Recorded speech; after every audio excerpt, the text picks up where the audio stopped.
আমরা রি লেখার যে সূত্রটা আমরা দেখে নেব এখন। প্রত্যেক শিক্ষার্থী বন্ধুরা তোমরা দেখে নাও কিভাবে রি দিতে হয়। আরও একবার দেওয়া হচ্ছে। বাম পাশের এই চিহ্নটা এমনভাবে নিচের দিকে একটু ঘুরিয়ে দিতে হবে, ডান দিক থেকে আবারও আমরা রেখা টানবো। কিন্তু এই রিটা কিন্তু আমরা কখনো দেব না, এটা কিন্তু ভুল, এটা রাইট। এবার আমরা এ লিখব। এ লেখার সূত্রটা প্রথম অংশ এমন, দ্বিতীয় অংশ ঠিক এমনভাবে টানার পরে আমরা এখান থেকে রফলার মতো উঠিয়ে দেব, ঠিক এই বরাবর।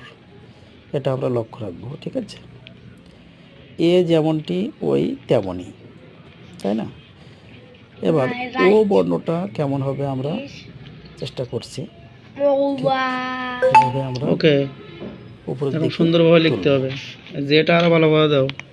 ও লেখার পরে আমরা এখন ও বর্ণটা আমরা লেখার চেষ্টা করব। শিক্ষার্থী বন্ধুরা তোমরা ভালোভাবে লক্ষ্য রাখো, উপরে উড়নটিটা কিন্তু